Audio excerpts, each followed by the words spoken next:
Hello friends, आज हम रिकार्डो के लगान सिद्धांत को विस्तार से जानेंगे। रिकार्डो का मानना था कि एक नए देश में भूमि में किसी तरह का लगान उत्पन्न नहीं होता, क्योंकि वहां जनसंख्या नहीं होती। लगान कब उत्पन्न होता है? जब जनसंख्या बढ़ने के कारण खाद्य पदार्थों की मांग बढ़ जाती है, और खाद्य पदार्थों की मांग के साथ साथ क्या होता है कि निम्न क्वालिटी की भूमि पर भी खेती होने लगती है। इस प्रकार रिकार्डो का कहना है कि लगान का कारण प्रकृति की उदारता नहीं है, बल्कि भूमि की मांग का बढ़ना है।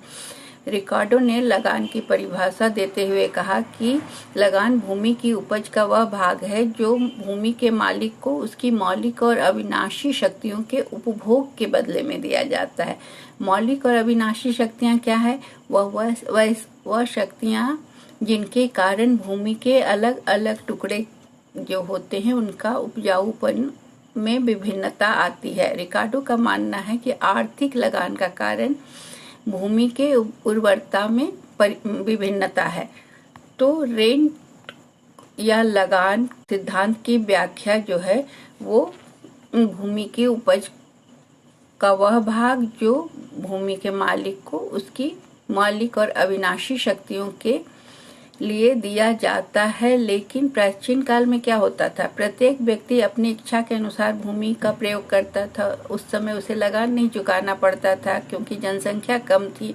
तो हम सबसे पहले अच्छी भूमि पर खेती करते थे, फिर जनसंख्या में वृद्धि के साथ साथ जब अन्य की आवश्यकता अधिक होती थी तो हम कम उपजाऊ भूमि को पर भी खेती करने लगे। कम उपजाऊ और अधिक उपजाऊ भूमि जो होती थी उसमें समान पूंजी और श्रम लगाने पर कम उपजाऊ भूमि में कम उपज होती थी अधिक उपजाऊ भूमि की तुलना में।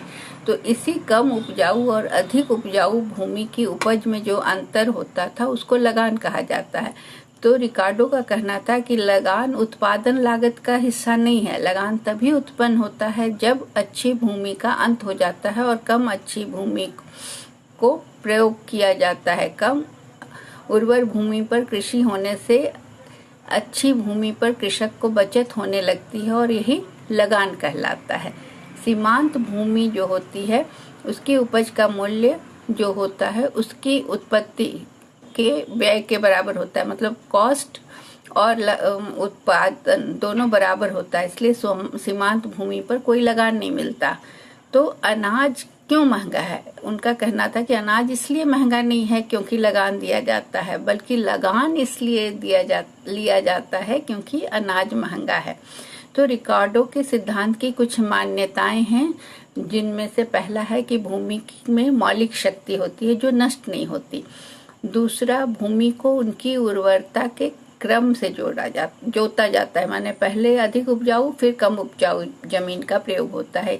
यह नियम दीर्घ काल में लागू होता है। यह पूर्ण प्रतियोगिता की स्थिति में लागू होता है, और यह नियम क्रमागत उत्पत्ति, राष्ट्र नियम और माल्थस के जनसंख्या सिद्धांत पर भी आधारित है। तो असमान उपजाऊ भूमि की उत्पत्ति समान मूल्य पर बिकेगी। सबसे अधिक लगान वाले भाग से मूल्य तय होता है। जिस भूमि पर कोई लगान नहीं मिलता, अर्थात उसमें उत्पत्ति नहीं होती, वो बंजर भूमि होती है, तो उस पर केवल उत्पादन व्यय ही प्राप्त होता है। तो रिकार्डो का लगान सिद्धांत यही हमें बतलाता है।